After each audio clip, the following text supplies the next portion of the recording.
Elle est l'une des femmes les plus drôles de France et la seule femme imitatrice de notre pays. Vous l'entendez tous les soirs au Guignol de Canal+, où elle assure les voix féminines, de Roselyne Bachelot à Bernadette Chirac, en passant par Lara Fabian, Mireille Dumas, Jane Birkin ou encore Céline Dion, pour ne citer que les plus connus. Elle met son talent au service du rire. Alors bien sûr, elle ne se résume pas à un grand éclat de rire. Et cette semaine, nous allons prendre le temps de la découvrir. Sandrine Alexis, bonjour. Bonjour, c'est lourd à porter, une des femmes les plus drôles de France. Ah bah faut s'y faire, hein. Ah ça c'est lourd à porter. Hein. C'est comme ça. Ah bon d'accord, si c'est vous qui le dites. Alors vous aviez à peine 6 ans quand vous avez, on va dire, commencé à faire des imitations. Comment vous avez découvert votre don, votre talent? En fait, c'était un jour de juillet 72, oh, c'est Emmanuel, hein, oui, j'étais dans le jardin et je me suis mis à imiter ma mère. Voilà. Et c'est comme ça que ça a commencé. Mais enfin bon, plus sérieusement, non, mais j'ai découvert ça, c'est un peu comme, comme un symptôme. Moi, j'ai vécu ça comme un symptôme. Je me suis rendu compte à l'école, comme beaucoup d'imitateurs, c'est toujours un peu de la même façon. On a l'oreille qui enregistre facilement les voix et l'œil qui enregistre les mimiques, etc. Il y a une espèce de mélange de tout ça et on fait rire les copains en imitant les profs, en imitant la famille, etc. Et voilà, c'est quelque chose qui vient à nous, c'est pas quelque chose qu'on décide. Et on aide les copains en imitant les signatures des parents des copains. Ah oui, oui, alors ça c'était un petit plus, ouais, effectivement, ouais. Les fausses écritures, etc., les faux mots d'excuses. Ouais, ça marchait bien, hein. C'était un bon business à l'époque. Alors, vous avez deux parrains, on peut dire ça comme ça, dans la profession. D'abord, celui qui vous a vraiment découverte, qui est Patrick Sabatier, puis celui qui vous a... Ah non, c'est pas Patrick Sabatier. Pas Patrick Sébastien, je raconte Patrick Sabatier, ouais. Patrick Sébastien. Et puis celui qui vous a mis le pied à l'étrier, vraiment, qui est Yves Lecoq. Ouais, c'est deux imitateurs, hein, comme quoi c'était peut-être écrit un peu comme ça. Oui, je travaillais dans un dîner-spectacle à Nice qui s'appelait La Madonnette, où Patrick Sébastien descendait régulièrement, car c'était un copain du patron.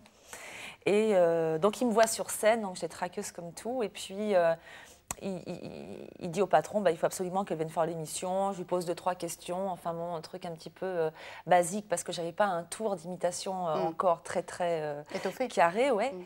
Et donc, je me retrouve dans Sébastien, c'est fou. Voilà, dans cette émission-là se trouvait également Yves Lecoq. Donc, j'ai appris qu'Yves Lecoq avait parlé de moi... au Guignol, c'était le début des Guignols et j'ai eu un coup de fil des Guignols qui ont voulu donc m'auditionner et j'ai commencé à travailler au Guignol avec la voix de Dorothée qui était la première imitation fatigante Dorothée, vocalement. Hein, Alors, un petit symbole de votre démarrage au Guignol, c'est un petit objet que vous nous avez apporté. Oui, absolument, je vous ai amené un petit objet. Une pièce unique. Oui, c'est une pièce unique. C'est un Jacques Chirac, que je n'imite pas au Guignol. Moi, je fais plutôt Bernadette. Donc, c'est un Jacques Chirac en résine, vous voyez, je vais le tourner légèrement. C'est très indécent, tout cela. Oui, vous avez vu, Jacques Chirac a des fesses, et ça, on ne le sait pas forcément. Pas mal d'ailleurs, hein, elles sont plutôt bien. C'est Alain Duverne, le créateur donc, des marionnettes, celui qui les fabrique, qui lors d'une fête où il y avait donc tous les manipulateurs, les auteurs, etc., tout le monde, et à chaque fois que quelqu'un arrivait, il nous remettait un petit Chirac en résine. C'est vrai que c'est à ce moment-là que je peux dire que c'est un peu grâce au Guignol que je me suis retrouvée à vivre à Paris et puis à vivre de ce métier. Et, voilà, ça a pris une autre tournure finalement. C'est un peu grâce au Guignol. Alors, dans votre métier, on a besoin d'être impertinent, voire parfois insolent. Mais moi, j'ai tendance à penser que pour imiter aussi bien, vous devez forcément les aimer un peu, ces gens, ou du moins les respecter quand même, ces gens que vous imitez, ces femmes surtout. Je les respecte. Oui, je ne me vois pas manquer de respect. Bon, si ce n'est peut-être dans les textes, des fois, où on peut aller un peu loin, ça c'est le choix de chaque imitateur, mais je ne me vois pas manquer de respect. c'est pas que je les aime ou que non, je pense qu'il n'y a pas réellement de sentiment pour ces personnages-là. C'est que c'est quelque chose qui m'amuse, hein, surtout. Et comme je vois que ça fait marrer les gens, le plaisir, il est là. Hein. Mais bon, évidemment, j'ai pas d'admiration, j'ai pas de tendresse particulière. Pour les gens que j'imite, vu que je ne les connais pas personnellement. Moi, la tendresse et l'affection, c'est l'admiration, c'est pour des gens plus proches, je dirais. Bon, une chanteuse, une comédienne, ce sont des mots un peu trop forts, mais ce sont des gens qui m'amusent. Parce que moi, je ne vois en eux que leur caricature. D'accord, c'est tout de suite immédiat. Vous voyez quelqu'un, vous voyez la caricature. Je vois s'il y a quelque chose à tirer de cette personne-là, effectivement, que ce soit pas forcément vocalement, mais physiquement, ou dans sa philosophie. Et puis l'impact qu'elle a également sur les gens. C'est ça qui est motivant, c'est de se dire, je crois que cette personne a un impact sur le public aujourd'hui. Il y a tout le dessous de ce qu'on ne voit pas qui est à mettre en avant dans l'imitation. Et c'est là le talent, finalement. Oui, c'est là qu'intervient le talent. Alors, dernière question. Quelqu'un que vous connaissez bien parce qu'il met en scène votre spectacle, Smaïn, a dit dans cette émission qu'il faut se méfier des gens qui ont de l'humour et qu'il ne faut pas forcément croire qu'ils sont rigolos, que c'est un humour de dérision, de protection, qui est vraiment là pour préserver, pour offrir des soupapes de respiration. Vous le vivez comme ça, vous ? On peut effectivement l'expliquer comme ça, mais ça, on ne l'analyse que sur le tard, je dirais. Oui, parce que faire rire, effectivement, il y a beaucoup de gens qui tiennent ce discours-là, hein, que faire rire, c'est pas forcément amuser la galerie parce que c'est un état d'amuser la galerie, c'est souvent pour se préserver, effectivement, pour masquer des choses, et aussi pour se faire remarquer, de se tourner en dérision. Effectivement, ça masque aussi certaines faiblesses, mais c'est un mécanisme qui se met en place tout seul. Moi, je connaissais une copine comme ça, que j'ai revue d'ailleurs cet été. C'était une fille, dès qu'on la voyait, elle n'arrêtait pas de faire rire tout le temps. Mais c'en était même épuisant, parce qu'elle ne s'accordait aucun moment de respiration. Et je crois qu'elle a réglé des choses dans sa vie. Elle est beaucoup plus sereine, je l'ai vue cet été. Elle était beaucoup plus sereine, beaucoup plus posée, toujours avec son humour. Mais je pense qu'elle a canalisé. Donc, c'est vrai que faire rire, effectivement, c'est aussi masquer peut-être des choses qu'on ne veut pas... on ne veut pas que ce soit vu, quoi. Probablement, ouais. On va poursuivre cette discussion, Sandrine. Merci beaucoup. Merci.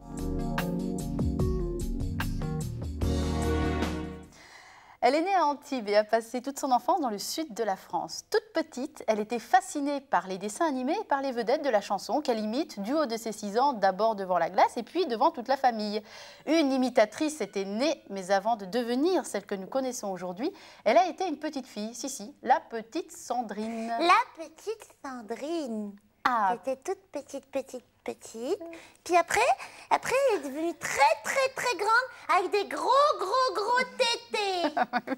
C'est ce qu'on appelle, oui, la croissance, en fait. C'est ce qui s'appelle une femme. Une femme, bon. Alors, avant d'être une femme, vous étiez donc une petite fille. Modèle ou rebelle? Alors, modèle jusqu'à l'adolescence. Enfin, modèle jusqu'à ce que l'amour, jusqu'à ce que les premières rencontres amoureuses... arrive, enfin le premier grand amour comme on a toutes connu, les conflits avec les parents, je veux sortir, je veux pas, non tu sors pas, mais je vais aller le voir, non tu vas pas le voir, enfin bon, voilà, c'est là qu'on devient rebelle. Moi je pense qu'on devient rebelle par amour, enfin quand on commence à connaître l'état amoureux, parce que c'est ce qui amène aussi l'envie d'indépendance, l'envie de couper le cordon, quoi. Donc, alors, vous êtes caractérisée par une grande énergie que vous canalisiez petite dans le sport, beaucoup. Oui, dans la natation synchronisée essentiellement. J'ai fait pas mal de natation synchronisée et de danse classique un petit peu avant. Voilà, oui, j'ai toujours été je me suis toujours beaucoup dépensée. Vos amis, enfin ceux qui vous connaissent, qui travaillent avec vous, disent de vous que vous êtes très spontanée, très enthousiaste. Ce sont des qualités de l'enfance, ça? Ouais, oui. Alors, est-ce que c'est une qualité ou est-ce que c'est devenu un défaut? Je ne sais pas. Je me pose encore en ce moment un petit peu la question. C'est toujours des états un petit peu... on se sent bancal. Hein. Moi, je me sens un peu différente. Je voudrais bien être qu'une seule personne, mais j'ai du Unifiée? mal. Ouais. Des fois, je me sens petite et fragile. Des fois, j'ai l'impression d'être un mec et j'ai envie de péter la figure à tout le monde parce que je me sens, je suis dans un état un peu agressif en moi. Il y a des jours comme ça. Et puis, il y a des jours où je me sens effectivement très femme, très 38 ans, très... oui, voilà, un petit peu tout ça, quoi. Ouais. Alors, ça dépend où je suis à ce moment-là. Des fois, c'est par raccord, quoi. Mais bon, mais c'est vrai que j'ai le côté enthousiaste, enthousiaste, tout ça. Oui, oui, oui. Oui, Et vous pensez beaucoup à la petite fille que vous étiez? Vous vous revoyez enfant ou... Oui, c'est toujours assez présent, ouais. Oui. Ouais, c'est toujours assez présent. Des fois, je me dis qu'il faudrait que je m'en détache aussi.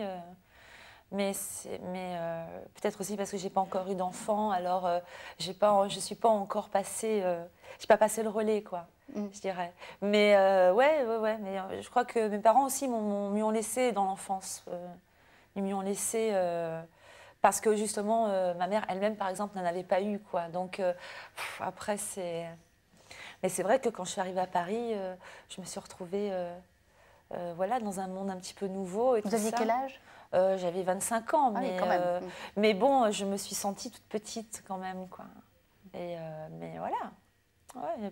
Bon, en même temps, c'est moi, hein, je suis comme ça. Bon. Oui. Bah oui. Vous parliez de passer le relais éventuellement.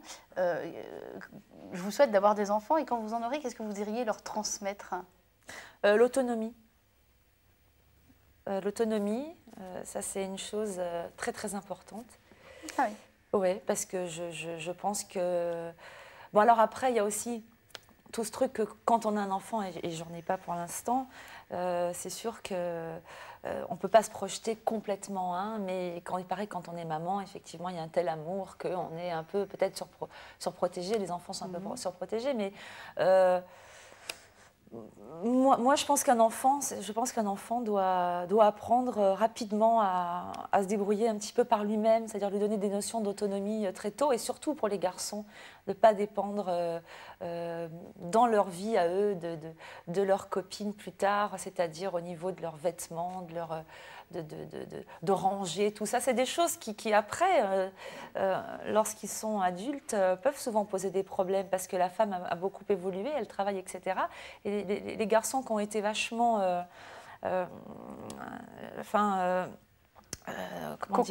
coconnés par la maman, etc., bah, du coup, ils ont beaucoup de mal après dans le couple à avoir cette indépendance-là. Donc moi, je dirais, voilà, l'autonomie, l'autonomie, c'est une force pour un enfant. Et puis alors après, bien sûr, on a des notions de respect de l'autre, de partage. Ouais, je crois que c'est trois notions assez importantes. Vous êtes fille unique. C'est quelque chose dont vous avez souffert? Non, parce que je me suis toujours amusée toute seule. Ouais. Je me suis toujours amusée toute seule et en même temps, j'ai toujours eu aussi des copines, mais du fait, je me suis créée mon univers de jouer au spectacle très tôt, de jouer à la chanteuse, de jouer à imiter, etc. Donc je me suis créée mon petit monde à moi, mais j'en ai pas souffert. Mais peut-être que ça m'aurait fait du bien aussi. Parce que on est forcément égocentrique un petit peu, hein, j'ai l'impression, quand on est fille unique. En même temps, je suis quelqu'un qui donne beaucoup. Enfin, j'essaye, j'aime donner, voilà. Mais peut-être que c'est bien aussi pour un enfant, c'est ce que je disais tout à l'heure, c'est... Le sens du partage est important et si on a des frères et sœurs, on est forcément confronté à ça. Moi, je n'ai pas été confrontée. Bon, mais d'autres valeurs, d'autres choses qui me sont arrivées m'ont amené aussi peut-être ces valeurs-là différemment. Comment la petite Sandrine Alexis jugerait l'adulte que vous êtes devenue? Waouh! Comment la petite Sandrine Alexis... Elle serait heureuse de celle que vous êtes devenue? Oui. Elle serait fière? Elle serait fière parce qu'elle fait du spectacle déjà. Moi, je vis de mon rêve d'enfant. Bon, ça déjà, je pense qu'elle en serait fière. Et puis, ouais, elle serait heureuse aussi parce que j'ai un prince charmant. Voilà. Et puis voilà, tout ça se rejoint et ça fait une vie chouette, quoi. Non, mais voilà, bon, ouais. Ouais, moi, je suis pas très... J'ai pas des envies démesurées. À partir du moment où j'ai un boulot qui me plaît et où je suis heureuse en amour, après, le Tout va reste, bien. ouais.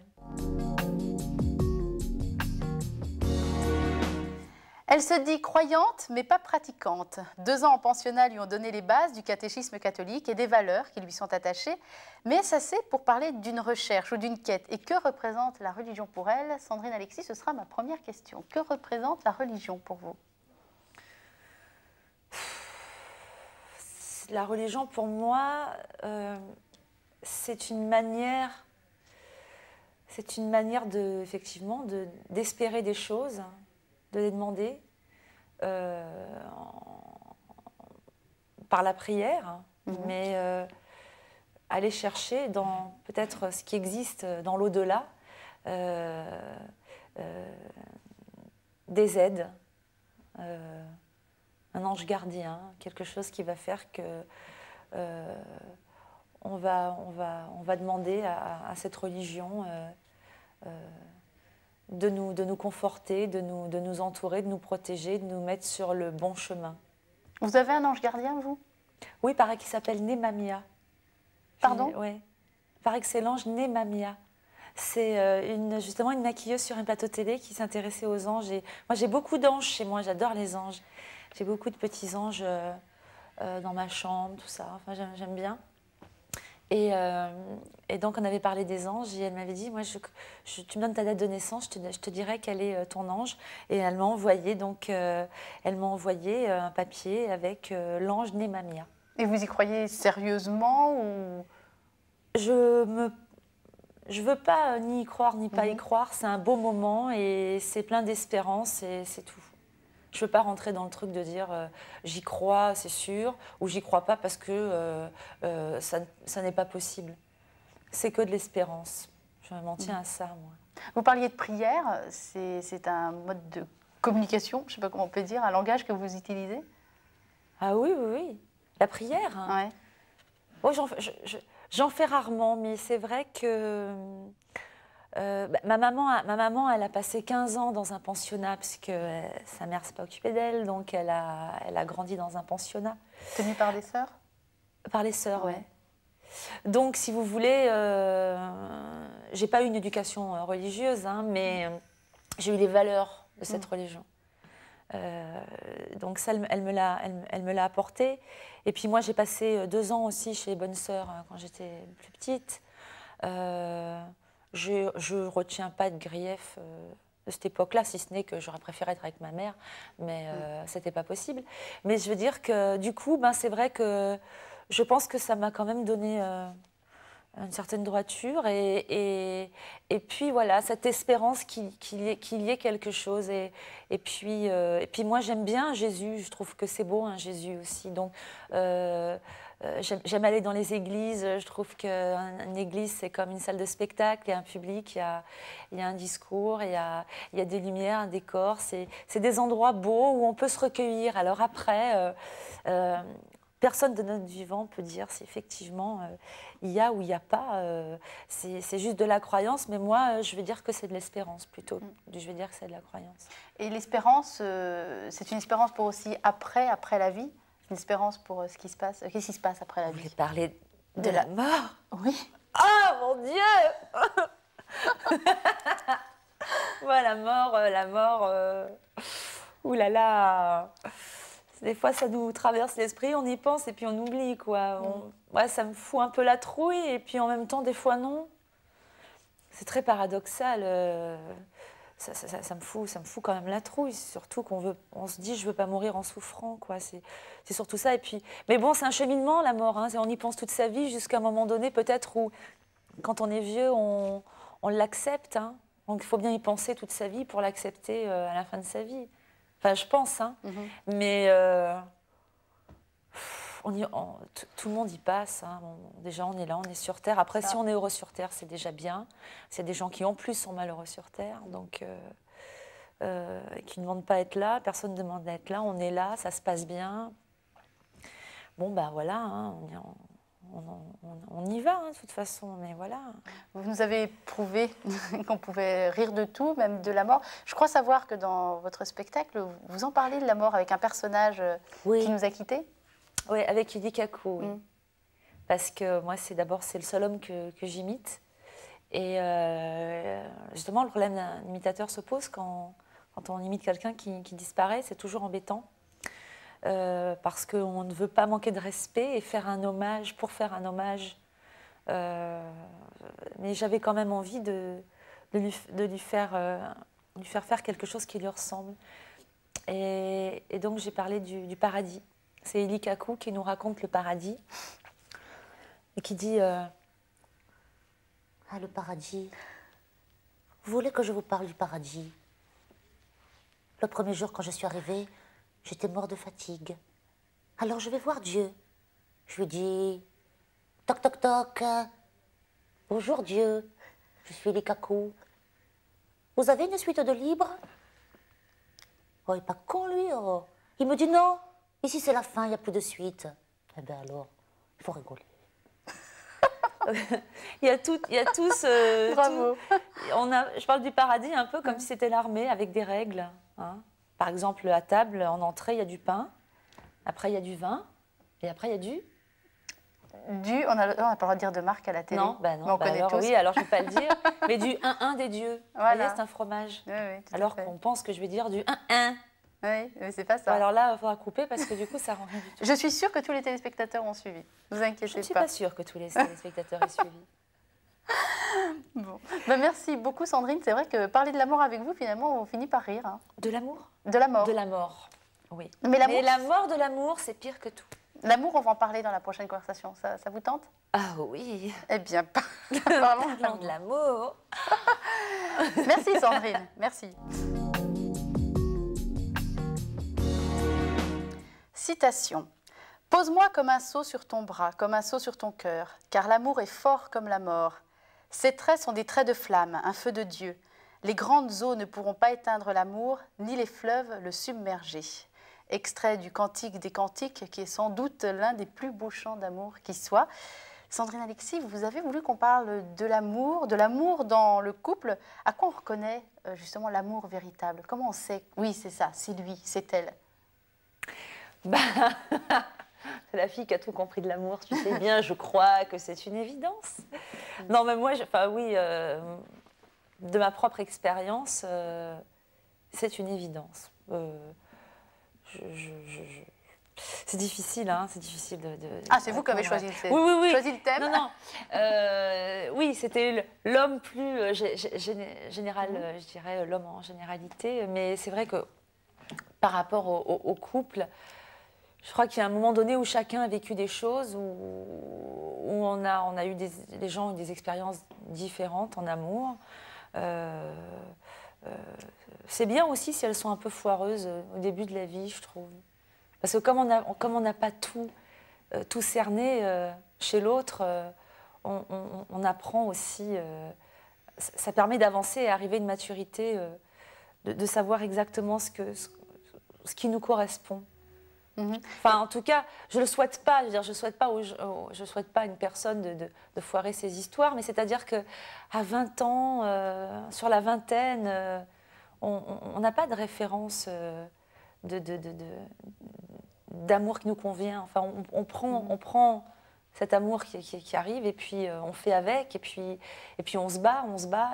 Alors que peut-être que quand on le rencontre plus tard, de soi-même, on va vers celui qui nous correspond mieux, peut-être. Vous pensez, comme il est dit dans le Cantique des Cantiques, que l'amour est fort comme la mort, voire plus fort que la mort? C'est une sacrée béquille, l'amour. Hein.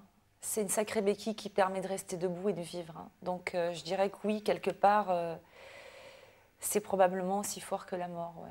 C'est une mise en danger, finalement, parce que quand on aime un être et un seul, on remet notre propre mystère. Il est dépositaire de notre propre mystère. Ça peut faire peur. Oui, mais c'est dans les deux sens. Hein. Oui, c'est vrai. Donc, on est à égalité. À ce moment-là, chacun connaît les faiblesses de l'autre et c'est bien comme ça. C'est bien de se montrer entière. C'est bien une personne qui doit nous connaître parfaitement et encore peut-être mieux que ses parents. Parce que les parents nous C'est vrai. connaissent un peu dans l'enfance et pas dans l'adulte, vraiment. On ne leur montre pas tout. Donc l'autre, celui avec qui on partage, oui, il doit tout connaître.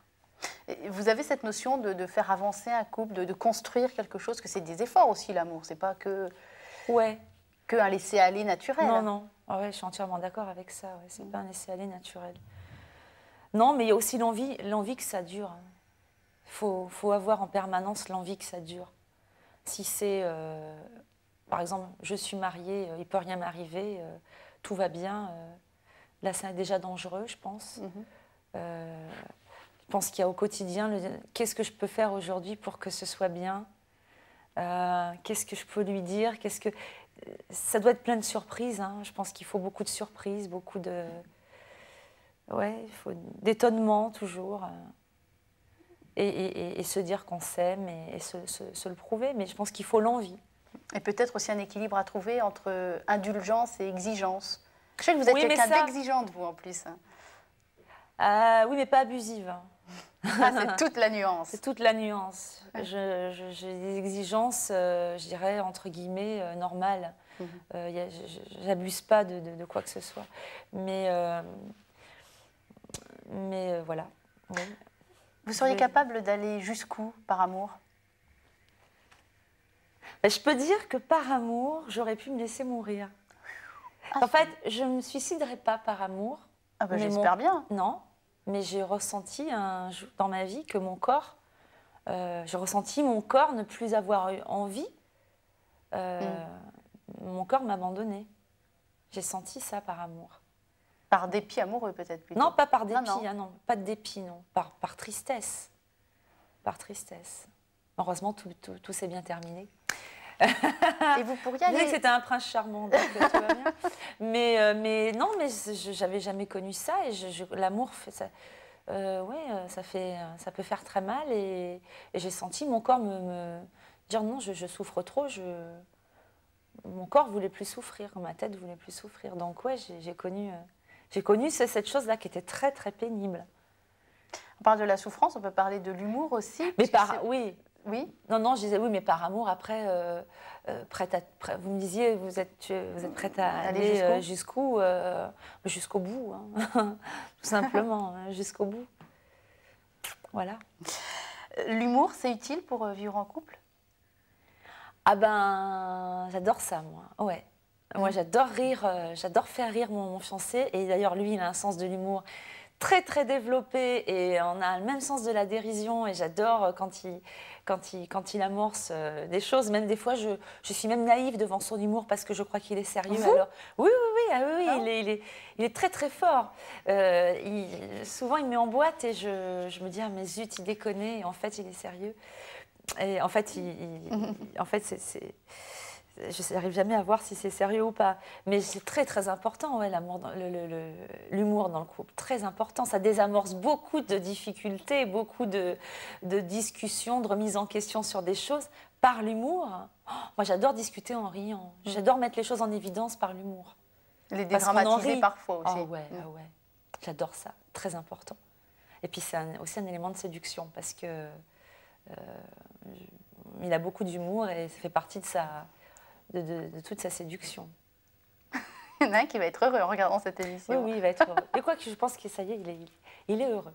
De toute façon. On être lui encore souhaite. plus heureux. Et on vous le souhaite aussi, Sandrine. Merci. Merci. Les proverbes sont souvent emplis du bon sens populaire. Et pour débuter cette conversation sur le bon sens, la valeur choisie par mon invité, voici donc un proverbe oriental.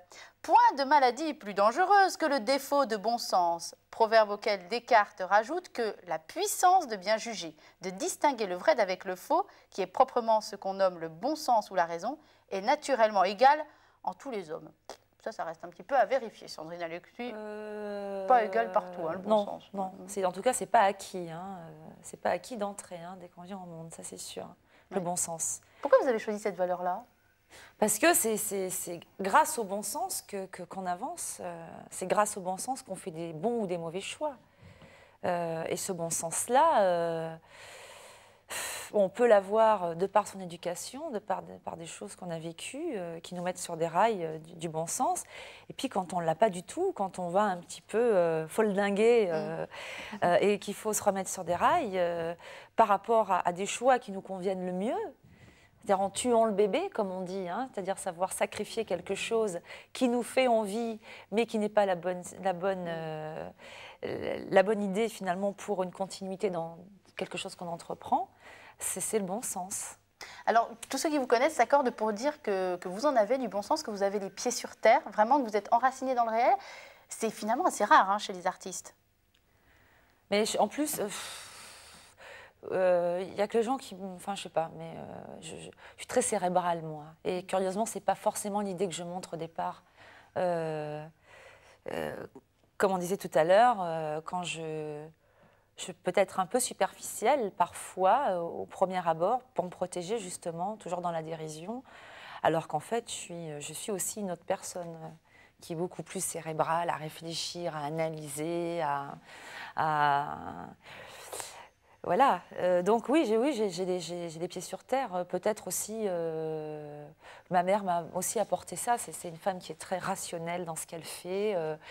C'est une femme de tête qui a toujours beaucoup travaillé, etc. Et je crois qu'elle a dû me transmettre aussi ce truc de savoir enlever le gras et de garder l'essentiel. Ouais. Donc ça me travaille. Thierry Berthier, votre producteur, m'a dit, Sandrine, c'est quelqu'un qui maîtrise, elle gère, et c'est même un ingrédient de sa réussite. Vous êtes d'accord avec cette assertion? Je maîtrise. Ouais. Je maîtrise pas tout. Hein. Il y a des jours où je maîtrise, il y a des jours où je maîtrise pas. Mais effectivement, j'en suis pas au point de dire, moi, qu'il y a une réussite hein, en ce qui me concerne. Hein. Pour moi, une réussite, c'est pas là où j'en suis maintenant. Moi, je suis juste sur un cheminement, là. Peut-être qu'il y aura une réussite. Preuve de bon sens. Mais j'en suis pas là. Par contre, j'ai 38 ans, donc je commence aussi à avoir un petit peu de plomb dans la tête par rapport à des choses. Et en tout cas, il y a des choses que je ne veux plus ou que je ne ferai plus. Donc cette maîtrise-là, c'est juste la maîtrise d'une certaine expérience et des choses qu'on ne veut pas renouveler. Mais tout le monde l'a, hein, je pense. Hein. Surtout quand il faut prendre des décisions. Si on ne l'a pas à l'approche de la quarantaine, je pense que c'est déjà un peu problématique. Surtout que du bon sens à l'erreur, la marge finalement est assez faible. Hein.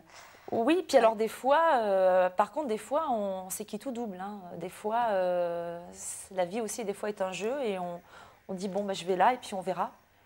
Et voilà. Et on voit. Et on voit, bon, c'est clair. Je vous ai demandé, Sandrine, d'apporter un texte. Oui. D'ailleurs, c'est de là que vous avez tiré cette idée de parler bon du bon sens. Je vais vous laisser nous lire le texte, éventuellement le commenter au fur et à mesure. Voilà la chose. Alors la chose... Toute la vie est là. Les superlatifs de la vie, ça s'appelle. Les superlatifs de la vie. Alors, le plus grand handicap, la peur. C'est vrai que la peur, nous on a le trac hein, aussi dans notre métier. Hein. Ça peut être paralysant. Hein. Ça c'est quelque chose qu'on gère au quotidien. Moi c'est un truc que je gère au quotidien. Le plus beau jour aujourd'hui. Aujourd'hui est jour de révélation. La chose la plus facile, se tromper. C'est vrai que c'est facile de se tromper. Hein. C'est pas toujours la vérité. La plus grande erreur, abandonner. Alors ça, c'est vrai qu'on se le dit depuis l'enfance. Ça aussi, c'est une valeur de l'enfance, de jamais abandonner. La persévérance. Le plus grand défaut, l'égoïsme. Alors bon, on a tous rencontré des gens qui l'étaient. Moi, je pense qu'il faut le dire aux gens quand ils le sont. Très vite, pour qu'ils avancent. La plus grande distraction, le travail. En ce qui me concerne, c'est la balançoire. Non, je déconne. Bon... c'est le travail, distraction, je dirais. Tout dépend du boulot qu'on fait. En tout cas, dans votre cas, ouais. Dans mon cas, c'est une bonne distraction, c'est vrai. La pire banqueroute, le découragement. Et oui, parce que là, du coup, les choses s'écroulent. Hein. Après, il faut reconstruire. Et quand on reconstruit une fois, deux fois, trois fois, on ne construit pas de la même façon. Les meilleurs professeurs, les enfants. Ah, très juste. Hein, ça, c'est vrai que bon, bah, la vérité sort de la bouche des enfants, donc moi, j'en ai pas, donc c'est difficile. Hein. Enfin, mon fiancé en a 2 et c'est vrai qu'ils sont assez surprenants. Ils nous obligent à être authentiques et véritables. Ils nous obligent à être authentiques, ouais. Oui. Le plus grand besoin, le bon sens. Le voilà ça, donc. C'était mon idée de tout à l'heure, si vous avez bien suivi. Le plus bas sentiment, la jalousie. Ah, c'est sûr que bon, c'est aussi un sentiment qu'on a tous en nous, qui est un sentiment aussi lié à l'enfance, je pense.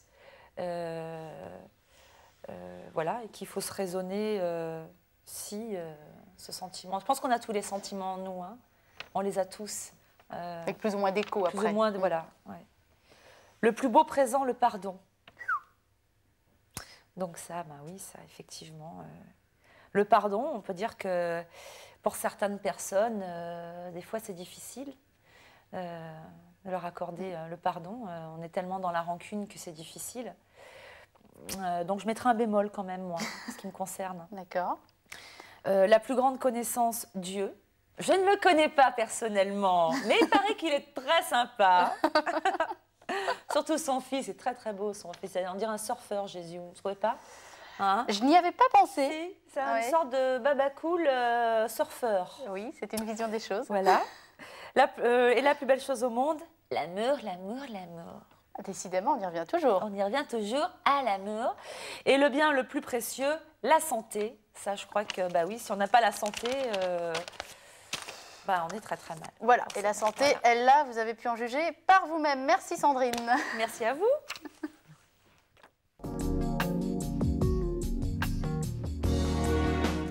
La télévision fait partie de son univers professionnel, qu'il s'agisse de Canal+, où elle assure toutes les voix féminines des marionnettes des Guignols de l'info, ou des autres chaînes où elle est régulièrement invitée pour faire la promotion de ses spectacles.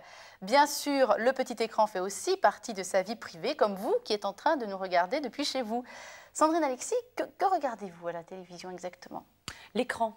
Ah, c'est intéressant. Oui. Et derrière l'écran, alors derrière l'écran, des gens que je vois aussi avant, mais bien avant, sur un programme télé, que je choisis. Oula. Ce soir, lui, ce soir, non, pas lui. Après, j'allume ma télé et là, je les vois. Donc là, il y a une sélection d'entrée de jeu. Hein. Non, je déconne, je m'en fous, j'allume la télé, je regarde ce qu'il y a. Moi, j'aime beaucoup, j'aime bien les documentaires. Je regarde pas mal les documentaires. Bon, j'ai le satellite, donc forcément, je vais aller beaucoup voir le cinéma, les clips également, la musique. Et puis, par contre, je zappe pas mal les jeux, tous les jeux, quoi. Ça me saoule, les jeux. C'est vrai. Donc voilà, un petit peu de tout, on va dire, mais avec une préférence pour le reportage et le cinéma, essentiellement. Vous êtes une grande consommatrice ou... Non, moyenne. Ouais. Moyenne, non. Je ne suis pas scotchée devant ma télé non plus. Non, je zappe pas mal. Des fois, c'est affligeant. Qu'est-ce qui vous énerve en télévision, alors? Qu'est-ce qui vous afflige? Les jeux, ça me saoule. On y revient. Ouais. D'accord. Surtout les jeux, alors là, tout ce qui est genre à la mode, l'humiliation... je trouve ça dommage. Tout ce qui manque de respect finalement à la personne. Ben oui, c'est surtout que c'est pas éducatif, quoi, dans le sens où bon, nous les adultes, on a toujours un certain recul quand on voit par exemple des jeux où c'est basé sur l'humiliation, on enfonce les gens, etc. Mais les enfants l'ont pas, donc si c'est un jeu, l'humiliation, alors au niveau de l'éducation, c'est flippant. Voilà, ça me choque. Ça me choque. Et puis tous ces gens qui se montrent dans leur vie privée, ou ces émissions où vous savez, où on ouvre un rideau là, et puis oui. Où on vient déballer sa vie, et puis se prendre une claque comme ça. Puis après, les gens ils retournent dans leur vie, et puis bon.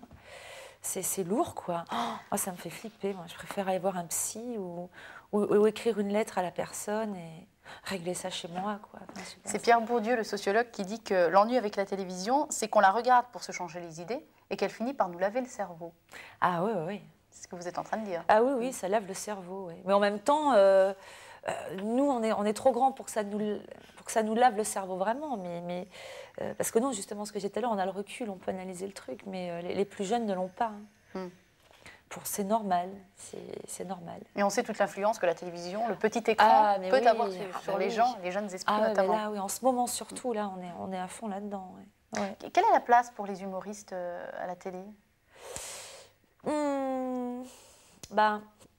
Ça dépend. Chaque année, ça change, puisque chaque année, il y a de nouvelles émissions, etc. Donc, je dirais que c'est difficile. Il y a eu toute une période où l'humour était, je dirais, à la mode et où toutes les émissions étaient... Il y avait la télé des inconnus, par exemple. Oui, la télé des inconnus, absolument. Mais aussi des concepts d'émissions où on recevait des humoristes, comme aujourd'hui, on reçoit des chanteurs. Ils chantent leurs chansons, mais on avait des humoristes qui venaient sur des plateaux. Je me souviens à l'époque de Palmade, des débuts de Palmade, Bigard, etc. Et beaucoup d'émissions avec des plateaux d'humoristes qui venaient faire leurs sketchs.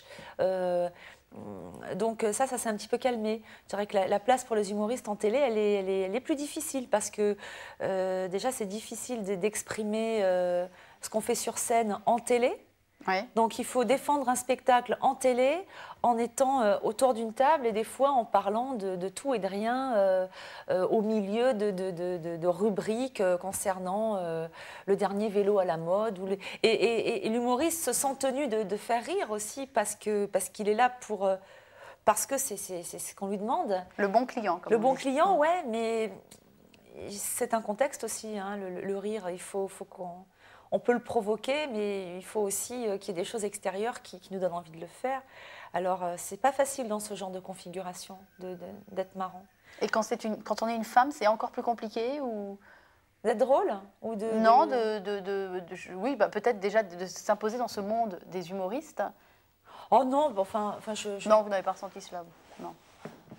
Non, moi je trouve que c'est pas difficile de s'imposer. Il y a des antécédents hein, dans les femmes humoristes. Oui. Mais bon, peut-être qu'on est peut-être toujours un peu dans le côté de dire est-ce qu'une femme est plus drôle qu'un homme ou est-ce qu'elle...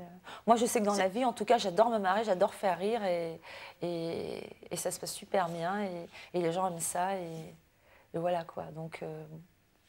À quoi elle ressemblerait la télévision de vos rêves? Je ne sais pas si vous étiez directrice des programmes d'une chaîne. Alors je dirais, si j'étais directrice de programme, déjà au niveau du divertissement, ce qu'on appelle le divertissement d'ailleurs, ce qui détend les gens, ce qui fait rire, ce qui les éduque, etc., eh bien, je confierais cette tâche.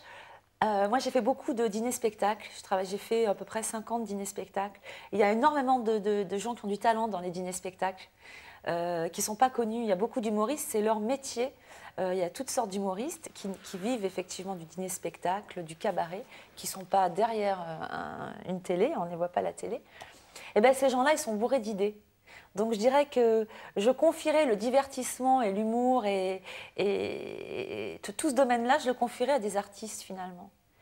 Plutôt que d'aller calquer sur des émissions étrangères, parce qu'elles marchent, parce qu'elles fonctionnent, pour ne pas prendre de risques. Eh ben, je prendrais le risque, moi, d'aller demander à des humoristes qui ne sont pas forcément connus. Et il y a beaucoup de concepts, paraît-il, qui dorment dans les tiroirs, de choses très, très drôles et qu'on n'exploite pas parce qu'on ne prend pas de risques. Mais vous expliquiez que l'humour à la télévision n'était pas non plus évident, qu'il fallait... Oui, mais ça se travaille. Laissons faire les spécialistes, justement. Si l'humour est un divertissement, les artistes débordent d'idées, laissons-les créer ces émissions-là. Donc, si une chaîne vous proposait de travailler pour elle, vous accepteriez de vous investir Ah oui, mais pas toute seule. Oui, bien sûr. Pas toute seule. Mais vous auriez des idées pour ça ouais. Ben voilà, un appel qui est lancé. J'aurais des idées, plein d'idées. Marc Tissier, Patrick Lelay, si vous nous écoutez. Je ne les ai pas trouvés encore, mais c'est vrai que non, mais je pense qu'un artiste, autant comme un artiste crée un spectacle, imagine des choses, est sans arrêt en train d'avoir des émulations dans sa tête d'idées, et ben ça peut être valable aussi pour une émission. Regardez, Patrick Sébastien, c'est quand même un exemple dans le sens où c'est un artiste à la base. Et, oui, c'est vrai. Et il a toujours eu des émissions assez surprenante quand même. Qui se rapproche de ce que vous aimez? C'était bien quand il l'a fait, c'était bien. Oui. Il a amené des choses nouvelles. Et il y a plein d'artistes qui peuvent amener des choses nouvelles aussi, de par leur imagination d'artiste. Une imagination que n'ont pas forcément les directeurs d'antenne. Non, non, c'est plus un truc de se protéger, de faire quelque chose qui marche ailleurs, mais qui n'est pas forcément pour moi du divertissement. Le monde de la télévision vu par Sandrine. Merci beaucoup, Sandrine. Merci beaucoup, Emmanuel. Les dernières minutes de conversation, nous allons les consacrer à des mots, des concepts, des idées que j'ai rigoureusement sélectionnées en fonction de mon invité, afin qu'elle s'exprime sans retenue, en toute liberté sur le sujet proposé. C'est parti, Sandrine? C'est parti. Alors, le rire. Bah quoi? C'est ça le rire? Ah, le rire? Le rire, c'est bien. Bon. Schizophrénie. Oui. Alors dans mon spectacle, justement, je souffre d'une schizophrénie réacto-psychologique clonique. Je ne montre pas ma personnalité, mais j'usurpe la personnalité des autres tout en restant dans l'ombre de la lumière. Voilà. Une autre question? Ouais, parce que c'est vrai que le spectacle, c'est ma propre psychanalyse. Le spectacle que je joue actuellement. Ça s'appelle Prise de tête. Prise de tête, ouais. C'est ma propre psychanalyse sur, donc, on va dire, le syndrome imitatoire. Donc, c'est un spectacle où, dans le divan du psy, je raconte un petit peu ma vie de façon sérieuse et dérisoire. Et tout ça est ponctué, bien sûr, de personnages donc de l'imitation qui sont quelque part l'illustration de mes névroses. C'est un spectacle très sympathique. Très, je ne me touche pas les cheveux. On m'a dit qu'il ne fallait pas que je me touche les cheveux. Daniel Prévost. Ah, j'adore Daniel Prévost. Il n'a aucune limite. Et ça, j'adore. Il est fou, ce type, quoi. Il va sur une émission et il lui mène sa barque où il veut. Il s'en fout de tout. Il est trop drôle. Puis alors lui, c'est le quatrième degré, quoi. On ne sait pas on sait pas de quelle manière il part, on ne sait pas jusqu'où il va, quoi. L'animateur souvent est très perturbé d'ailleurs. J'adore ce culot. Hein. J'adore ce culot. Et alors, il a aussi un don de jeu dans le cinéma, où quand il joue le type plombé aussi, complètement... j'ai vu un film l'autre fois avec Depardieu, là, où il joue le voisin de Depardieu, Depardieu est maître d'école. Comment ça s'appelle? J'ai vu aussi le prof, je crois. Ouais, le prof, ouais, bah oui. Et il joue un espèce d'allumé voisin. J'aime bien le moment où il referme la porte de chez lui, où d'un coup, il replonge comme ça dans son espèce de solitude, de folie. Et c'est ça, j'adore ce contraste chez lui, quoi. Il est aussi bien débridé que complètement tapé, quoi. C'est très, très fort. J'adore. Mais déjà, à l'époque du Petit Rapporteur, je l'aimais. J'étais petite et j'adorais. Hein. Alors, lire, L-Y-R. Alors, lire, c'était... Parce que moi, j'étais chanteuse avant d'être imitatrice. Donc, j'ai fait du rock avec un groupe de rock. Et c'était le groupe Lire. Voilà, c'était un groupe niçois. Et donc j'avais 21 ans à l'époque et c'était nos propres compos et tout. Et c'était génial parce qu'on faisait les MJC, les concerts et tout ça. Et ça donnait quoi? J'étais chanteuse de rock and roll. Ouais, et ça donnait quoi? Ouh là là, non. Non, je sais que vous avez une très jolie voix en plus. Ouais, oui. Mais bon, alors là, les compos de l'époque... Non, mais je me rappelle que j'imitais Kate Bush à cette époque-là. J'étais fan de Kate Bush. Et il y avait une chanson que j'aimais bien, c'était I don't know why I live anymore with wool and fall it green. You are the jumper, etc. Et j'adorais, c'était ma référence, Kate Bush. Mais alors, les chansons du groupe, c'est vieux, je ne m'en rappelle plus. Mais là, par contre, je me donnais des airs Pat Benatar à l'époque, parce que j'aime beaucoup Pat Benatar et je me donnais des airs très... C'était un peu une fusion entre Pat Benatar et Madonna, parce que j'aimais bien Madonna aussi. Alors physiquement, c'était jupe en cuir, cheveux noirs frisés, mais avec des mitaines comme Madonna. C'était un peu n'importe quoi. C'était dans une autre vie, en fait. C'était dans une autre dimension. La chance. Je crois que je dois en avoir un petit peu quand même. C'est important, la chance.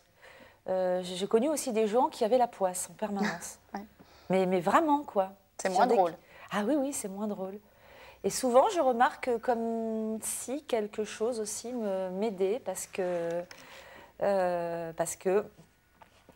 des fois, dans la vie, les choses, elles se mettent en place d'elles-mêmes, hein, c'est-à-dire sans avoir décidé quoi que ce soit. Il y a des choses qui nous tombent et qui s'articulent entre elles. Et que si ces choses-là n'étaient pas tombées, n'étaient pas articulées entre elles, il n'y aurait pas de résultante. Bon, ça, c'est quand même de la chance. Votre mot préféré? Mon mot préféré? Qu'est-ce que c'est mon mot préféré? Je t'aime. Voilà. C'est joli. C'est beau, je t'aime. Ouais. Moi, mon mot préféré, c'est merci. Merci. Oui, pour vous remercier d'être venu alors. Merci, je t'aime. Merci d'être venu, c'est sympa. Comme dira Anémone, ça me touche énormément. Je suis vraiment très touchée de cette déclaration parce que, bon, d'un sens, on a passé beaucoup de temps ensemble. Et soudain, vous me dites merci d'être venu alors que j'ai l'impression d'avoir dit un petit peu tout et n'importe quoi, Emmanuel. Mais bon. Je reprends. On redevient Sandrine, on remet les cheveux ouais. Et on redevient Sandrine. Voilà. Non, vraiment, merci d'être venu. Il va y avoir la chanson du générique de VIP que vous aimez bien. Ah oui? Je crois, qui va revenir. Ah oui, cette musique-là, j'adore. J'ai l'impression Voilà. que je vais rentrer dans mon bain quand j'écoute cette musique. Moussant. Pour tous ceux qui regardent VIP depuis Vous savez, leur au bain moment où on enlève la nuisette oui, et qu'on va se glisser dans le bain moussant. Imaginez que je fais ça sur cette musique et venez me voir à la Comédie Commartin à partir du 6 octobre. Je vous remercie beaucoup, Sandrine. On vous souhaite quoi pour la suite, même à long terme? Amour, gloire et beauté. Oui, ça c'est fait, la suite. Non, mais pas façon sitcom, hein, façon réalité. Non, bah écoutez, la santé. Hein. Ah oui. Voilà, la santé, parce que quand on a la santé, eh ben, tout ce qu'on fait, on a la patate. Voilà. On vous souhaite tout ça, Sandrine. Merci. Bonne continuation. Merci, au revoir. vous aussi, au revoir.